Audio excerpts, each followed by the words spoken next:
Pinoy Kwento Tagalog Horror Stories. Ang Sumpa ng Lumang Banga. Sa isang marangyang auction house sa Maynila, puno ng ingay ang paligid habang naglalaban-laban ang mga mayayaman para sa kani-kanilang interes. Mga mamahaling alahas, antigong muebles at mga painting ng sikat na artista ang nasa spotlight. Ngunit sa isang sulok ng entablado, nakatayo ang isang bagay na hindi gaanong pinapansin ng karamihan. Isang lumang banga na may kakaibang ukit. Ang disenyo nito ay parang kwento. Isang halo ng mga bulaklak at mga muka na mukhang humihinga sa ilalim ng liwanag ng chandelier.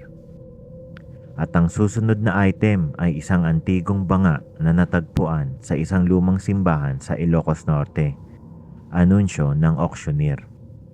Ang kanyang boses ay puno ng kumpiyansa. Sinasabing ito'y may kasaysayang umaabot pa noong panahon ng mga Kastila. Ang panimulang halaga, ₱250,000. Nagtaas ng kilay ang karamihan.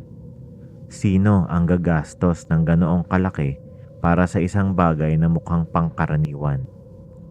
Ngunit si Don Renato, isang mayamang negosyante na kilala sa kanyang koleksyon ng mga bihirang antigong bagay, ay hindi nagdalawang isip. ₱1,000,000, malakas niyang sabi. Agad na nagpakita ng kanyang interes. Walang sumagot. Ang banga ay napunta kay Don Renato. At sa kanyang isipan, isang tagumpay na naman ito para sa kanyang koleksyon. Hindi niya alam, ito rin ang magiging simula ng kanyang pinakamalaking pagkakamali. Pagdating sa kanilang malaking bahay sa Forbes Park, maingat na inilagay ni Don Renato ang banga sa gitna ng kanyang library. Ang kwarto ay puno ng mga libro, artifacts, at iba't ibang mamahaling kagamitan. Ngunit kahit gaano kaganda ang kanyang koleksyon, ang banga ang agad na naging sentro ng atensyon. Napakaganda, hindi ba? Tanong niya sa kanyang asawa na si Marites. Isang babaeng elegante, ngunit prangka. Maganda nga, pero nakakatakot ang ukit. Sagot ni Marites habang nilalapitan ang banga. Parang may nanonood sa atin. Tumawa lang si Don Renato. Ikaw talaga, masyado kang mapanuri. Kinagabihan, habang natutulog ang mag-asawa, may narinig si Marites na mahina ngunit kakaibang tunog mula sa library. Para itong mga kalansing ng basag na salamin. Ngunit nang pinakinggan niya itong maigi, naramdaman niyang parang may humihinga. Baka pusa lang, bulang niya sa sarili, bagmat wala silang alagang pusa. Pinilit niyang ipikit ang kanyang mga mata at bumalik sa pagtulog. Ngunit ang kakaibang lamig na nararamdaman niya sa silid ay nagdulot ng hindi maipaliwanag na kaba sa kanyang dibdib. Sa sumunod na mga araw, nagsimulang magbago ang takbo ng buhay ng pamilya. Una, ang kanilang kasambahay na si Aling Lita ay nagising ng may mga sugat sa braso na parang mga kalmot.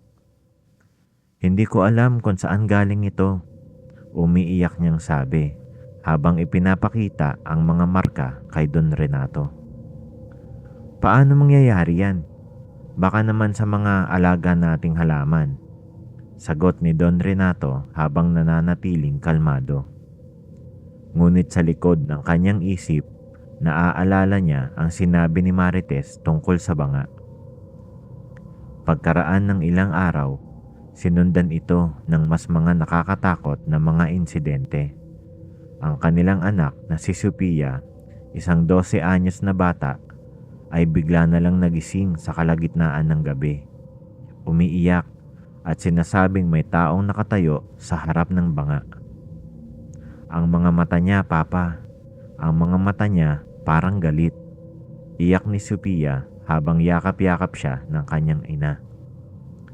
Panaginip lang yan, anak, pagpapakalma ni Marites. Ngunit kahit siya ay natatakot na, sa kanyang isipan, nagsimulang mabuo ang isang katanungan. Ano ba ang nasa loob ng bangang iyon? Sa kabila ng mga pangyayari, hindi pa rin nagpaawat si Don Renato.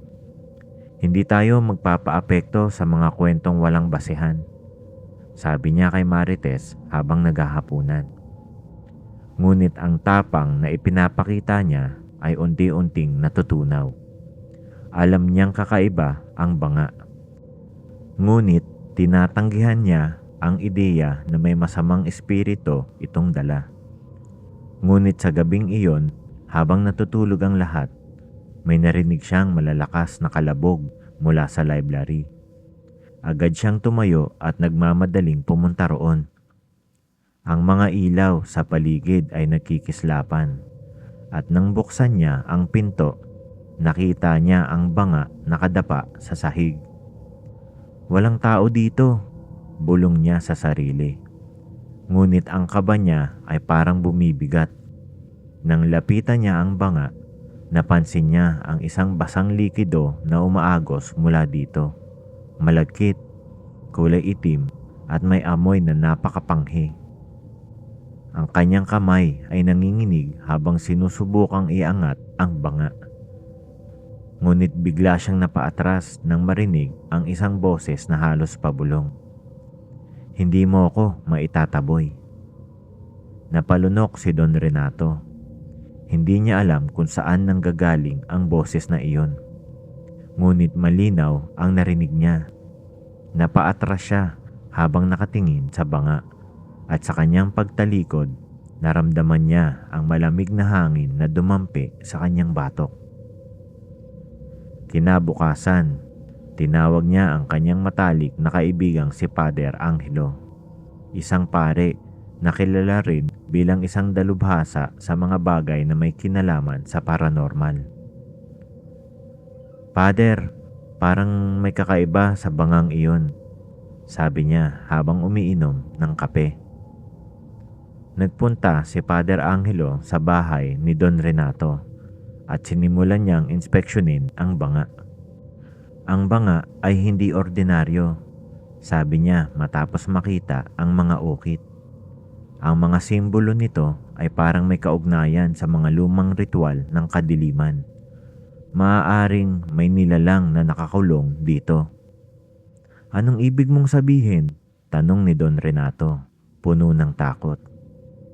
Kapag hindi ito naagapan, maaari nitong maapektuhan ang buong pamilya mo, sagot ng pare habang nakatingin ng diretso sa kanya.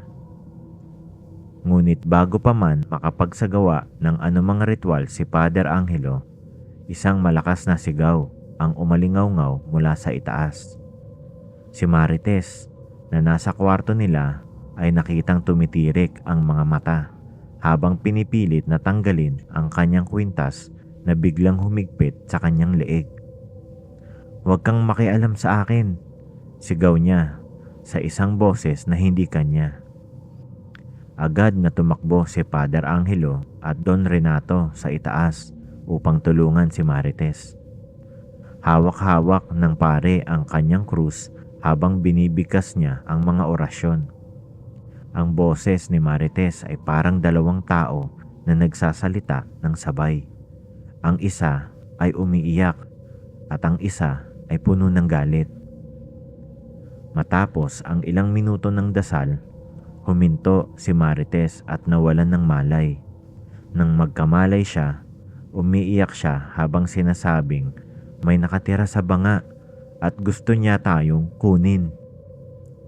Sa gabing iyon, hindi mapakali si Don Renato. Ang dating kayabangan niya ay napalitan ng takot. Sa unang pagkakataon, naramdaman niyang wala siyang kontrol sa sitwasyon. Sa kanyang panaginip, nakita niya ang mga banga na pumutok at mula roon ay lumabas ang isang halimaw na may mahabang mga kuko at nagbabagang mga mata. Nang magising siya, nakita niya ang banga ay nasa paanan ng kanyang kama, basa at may bahid ng itim na likido. Ano ang gagawin niya ngayon? at paano niya matatakasan ang sumpa ng bangang iyon. Kinabukasan, sinimulan ni Don Renato ang araw na puno ng pag-aalala. Ang lahat ng nangyari noong nakaraang gabi ay parang bangungot. Ang patunay ng bangungot na iyon ay nakaharap sa kanya ngayon. Ang banga ay nakaupo sa gitna ng kanilang sala, parang nanlilimahid sa madilim na enerhiya. "Renato, kailangan nating alisin ang bagay na yan sa bahay na ito," mariing sabi ni Marites habang yakap-yakap ang kanilang anak na si Sophia. Ang takot sa kanyang mga mata ay hindi maitatanggi. Ngunit kahit sa gitna ng kanyang takot, hindi magawang magdesisyon agad ni Don Renato. Hindi natin basta maitatapon ang banga na yan. Isa itong mahalagang artifact. Kailangan natin ng tamang paraan. Tamang paraan? Hanggang kailan mo kami ilalagay sa peligro para sa tamang paraan na yan? Galit na sagot ni Marites. Bago pa man lumalim ang kanilang pagtatalo, dumating si Father Angelo. Dala ang ilang banal na kagamitan. "Don Renato, may nararamdaman akong kakaiba sa lugar na ito," sabi ng pare habang pumapasok sa sala. Ang presensya ng banga ay mas malakas ngayon. Parang nagugutom ang espiritu sa loob nito. Habang nag-uusap sina Don Renato at Father Angelo, si Marites naman ay nasa kusina kasama si Aling Lita, ang kanilang kasambahay. Halata sa muka ni Aling Lita ang pagod at takot. "Ma'am, anong gagawin natin? Parang mas dumadami ang mga kakaibang nangyayari," sabi niya habang naglalagay ng mainit na tubig sa tasa. Bago pa man makasagot si Marites, biglang nabasag ang bintana ng kusina ng walang dahilan. Kasunod nito, bumagsak ang tasa sa kamay ni Aling Lita at ang mainit na tubig ay tumapon sa kanyang braso. Napasigaw siya sa sakit. Tumakbo si Don Renato at Father Angelo papunta sa kusina. "Anong nangyari?" tanong ni Renato habang tinutulungan si Aling Lita. "Hindi ko alam, sir. Basta na lang nabasag ang bintana at parang may humila sa tasa ko," sagot ni Aling Lita habang nanginginig. Tiningnan ni Father Angelo ang basag na bintana at nagsabing, ang espiritu sa banga ay nagsisimulang magpakita ng lakas nito. Hindi na ito kontento sa pananakot. Nangangalap na ito ng lakas mula sa takot ng lahat ng nasa bahay na ito. Sa gabing iyon, nagdesisyon si Father Angelo na magsagawa ng ritual upang maalis ang masamang presensya sa banga. Sa sala, inihanda niya ang altar. May mga kandila, banal na tubig at isang Biblia. Pinatayo niya ang buong pamilya sa paligid ng altar habang sinisimulan ang orasyon. Habang binibigkas ng pare ang mga dasal, naramdaman nilang lahat ang biglang paglamig ng paligid. Parang may malamig na hangin na umiikot sa kanila kahit nasarado ang lahat ng bintana. Biglang nagliyab ang isa sa mga kandila at ang liwanag nito ay naging kulay itim. Napaatras si Father Angelo habang itinatapat ang krus sa banga. "Lumayas ka sa lugar na ito. Hindi ka naming hinahayaang manakit pa ng ibang tao." Nagsimula ng manginig ang banga. Ang mga ukit sa paligid nito ay parang gumagalaw. May mga mukhang nagsusumigaw mula sa loob, parang humingi ng tulong o nagbabanta. Si Sophia na nasa gilid lamang, biglang naglakad papalapit sa banga na parang wala sa sarili. "Sophia, bumalik ka rito!" sigaw ni Marites, ngunit hindi siya sumunod. Hinawakan ni Sophia ang banga at isang malakas na sigaw ang narinig mula sa kanya. Napasigaw si Marites habang pilit hinahatak si Sophia palayo, ngunit parang may puwersang humihila sa bata papunta sa banga. Agad na nagsikap si Father Angelo na buhusan ng banal na tubig ang banga habang sinasambit ang orasyon. Sa wakas, bumitaw ang banga kay Sophia at nahulog ito sa sahig. Niyakap ni Marites ang anak habang umiiyak. "Ano ba ang ginawa mong kasalanan sa amin, Renato? Bakit mo dinalang bangungot na to sa bahay natin?" Kinabukasan, nagdesisyon si Don Renato na alisin ang banga mula sa kanilang bahay. Hindi na ito maaaring manatili rito, sabi niya kay Father Angelo. "Alam kong delikado, pero baka kung ilalayo natin ito, titigil na ang lahat." Sumang-ayon si Father Angelo, ngunit nagbabala siya. "Kailangan nating mag-ingat. Hindi ito basta-bastang bagay. Kailangang masigurong hindi mapupunta ito sa ibang tao na walang kaalam-alam tungkol dito." Inilagay nila ang banga sa likod ng sasakyan ni Don Renato. Habang binabagtas nila ang daan patungo sa isang lumang kumbento sa labas ng Maynila, napansin nilang parang ang bigat ng sasakyan ay lumalaki. "Parang ang bigat ng kotse," sabi ni Don Renato. "Nararamdaman mo ba yan, Father?" Tumango si Father Angelo. "Ang espiritu ay lumalaban. Hindi nito gustong mailayo sa bahay ninyo." Habang papalapit sila sa kumbento, biglang huminto ang makina ng sasakyan. Sa gitna ng kalsada, bumukas ang trunk ng kotse kahit walang gumagalaw dito. Mula sa loob, narinig nila ang mahihinang pag-iyak ng isang babae. "Ano yun?" tanong ni Don Renato habang lumilinga sa paligid. Bago pa man sila makababa ng sasakyan, naramdaman nilang gumalaw ang banga sa loob ng trunk. Parang may buhay ito. Pagdating nila sa kumbento, sinalubong sila ng isang matandang madre na si Sister Lucia. "Narinig ko na ang tungkol sa bangang ito," sabi ni Sister Lucia habang pinagmamasdan ang antigong bagay. "Matagal ko nang narinig ang mga kwento tungkol dito. May sinasabing ang espiritu sa loob nito ay isa sa mga kaluluwa ng mga biktima ng mga lumang ritual ng kadiliman."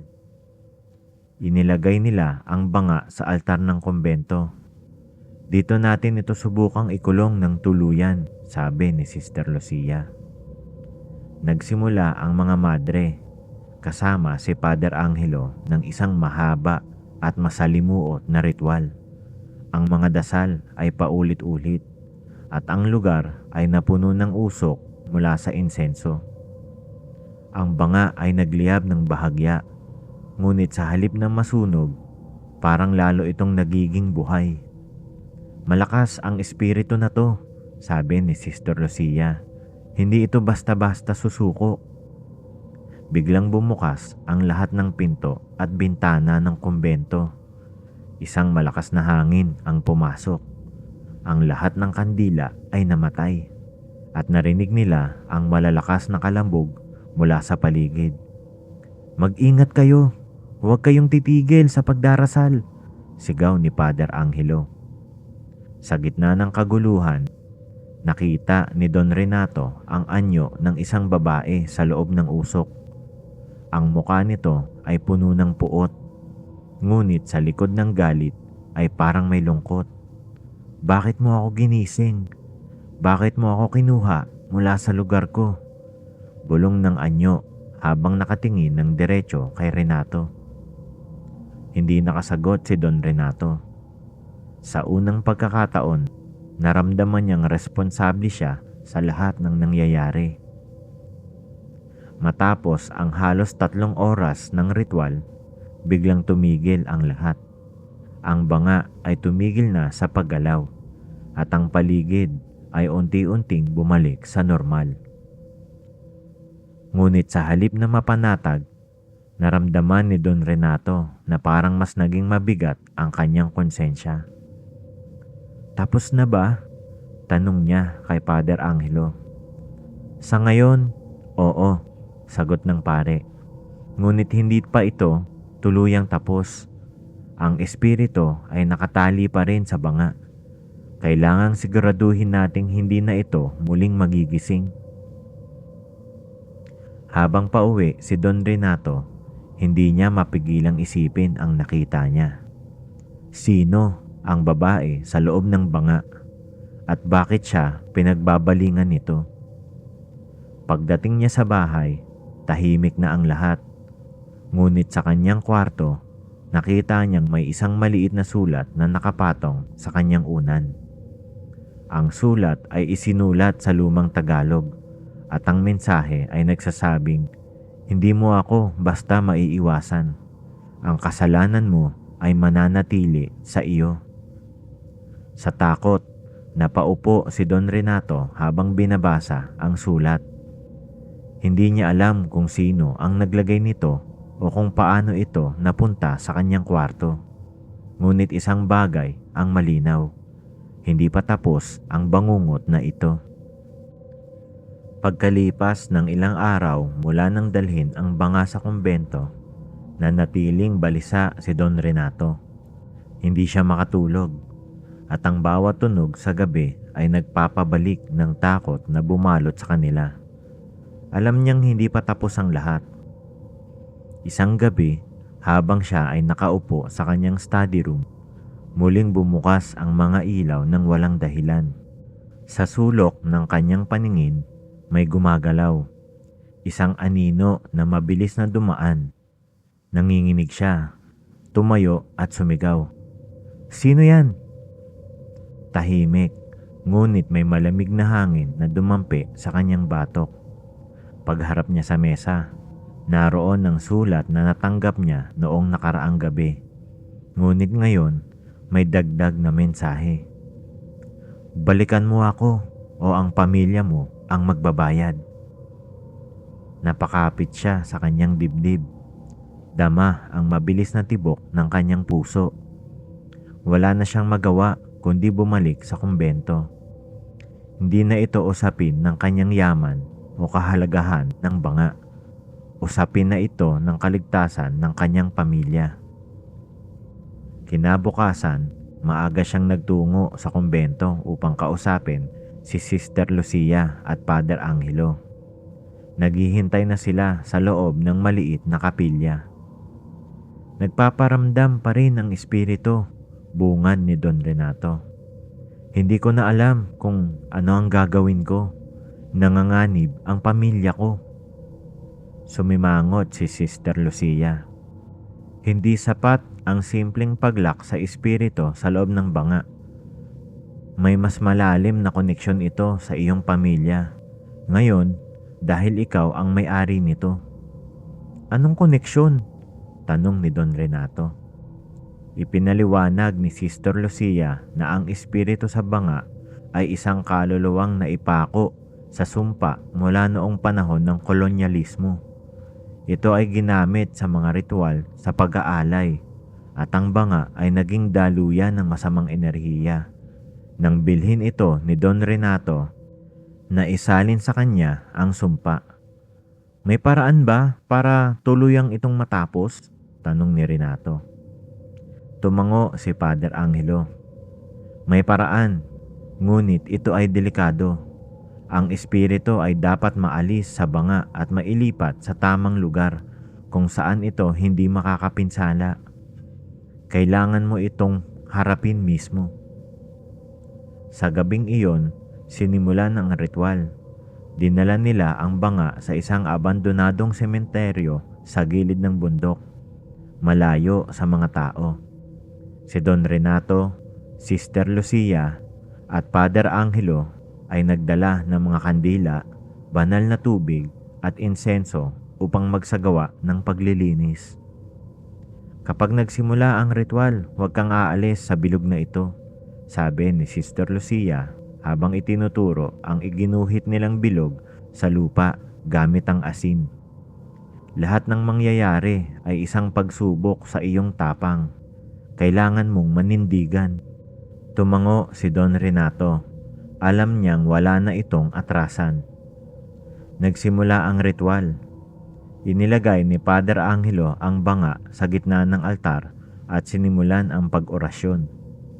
Mabilis na nagbago ang ihip ng hangin. Ang datay malamig na simoy ay naging parang bagyo sa kanilang paligid. Ang mga kandila ay nagsimulang magliyab ng mas mataas, na parang may puwersang nagmumula sa lupa. Isang masamang presensya ang lalabas, babala ni Sister Lucia. Huwag kang matatakot, lakasan mo ang loob mo. Biglang may lumabas na alnino mula sa banga. Dahan-dahan itong nagkatawang tao. Isang babae na may mahabang buhok at nakasuot ng lumang barot saya. Ang kanyang muka ay puno ng galit, ngunit may bakas ng lungkot sa kanyang mga mata. "Sino ka?" tanong ni Don Renato habang nakatitig sa anyo ng espiritu. "Isa akong biktima ng kasakiman," sagot ng babae. "Noong panahon ng mga Kastila, ako'y isinakripisyo upang gawing alay. Ikinulong ang aking kaluluwa sa bangang ito at mula noon wala akong kapayapaan." Habang nag-uusap sila, naramdaman ni Don Renato ang bigat ng kasalanan ng sangkatauhan na tumagos sa espiritu. Ngunit ang galit nito ay nananatili. "Bakit mo kami ginugulo?" tanong niya. "Dahil sa pagbili mo sa bangang ito, napukaw ang aking galit. Hindi ko na matiis ang pagkakakulong ko. Ngunit kung nais mong matapos ito, may kailangan kang gawin." "Ano yun?" "Kailangan mong magsakripisyo, isang bagay na mahalaga sa iyo." Nanlamig si Don Renato. Hindi niya alam kung ano ang ibig sabihin ng espiritu. "Anong klaseng sakripisyo?" "Ang iyong yaman, ang lahat ng bagay na nagbibigay sa iyo ng karangyaan," sagot ng espiritu. "Ibigay mo ito upang mabigyan ako ng kalayaan." Sa gitna ng ritual, nakaramdam si Father Angelo ng matinding presensya na pumipigil sa kanilang dasal. Parang isang kamay ang pumipigil sa kanya mula sa pagpapatuloy ng orasyon. "Renato, kailangan mong magdesisyon ngayon," sigaw ni Father Angelo. "Kung hindi, lalong lalakas ang espiritu." Alam ni Don Renato na ito ang huling pagkakataon upang matapos ang sumpa. "Kung ito ang kailangan upang mapanatiling ligtas ang pamilya ko, gagawin ko ito," sagot niya. Lumapit siya sa banga, kinuha ito sa kanyang kamay at binitiwan ang mga salitang nagmumula sa puso. "Isinusuko ko ang lahat ng kayamanan ko, lahat ng bagay na nagbibigay sa akin ng kasakiman. Kalayaan mo ang mahalaga sa akin ngayon." Biglang nanginig ang banga at ang espiritu ng babae ay naglaho sa isang maliwanag na apoy. Ang banga ay nabasag at nagkandadurog-durog, ngunit ang enerhiyang bumabalot dito ay tuluyang nawawala. Sa wakas, natapos ang lahat. Tahimik na ang paligid at ang malamig na hangin ay muling naging kalmado. "Tapos na ba ito?" tanong ni Don Renato habang hawak ang mga piraso ng banga. Tumango si Sister Lucia. Oo, nahanap na niya ang kanyang kapayapaan. Sa huling sakripisyo ni Don Renato ay nagbunga ng malaking pagbabago sa kanyang buhay. Unti-unting nawala ang kanyang yaman. Ngunit natutunan niyang pahalagahan ang tunay na kayamanan, ang kanyang pamilya. Paglipas ng panahon, naging tahimik ang buhay ng pamilya ni Don Renato. Ang kanilang mansyon ay unti-unting nababawasan ang mga kagamitan. Ngunit ang samahan nila ay naging mas matibay. Minsan sa gabi, habang nagkukwento si Don Renato kay Sophia tungkol sa kanilang pinagdadaanan, napansin niyang may liwanag mula sa labas ng bahay. Lumabas siya at nakita ang buwan na parang mas maliwanag kaysa dati. Napangiti siya. Alam niyang sa kabila ng lahat, matapos ang lahat ng bangungot, sa wakas, natagpuan ng espiritu ang kanyang kapayapaan. Wakas, maraming salamat sa inyong pakikinig.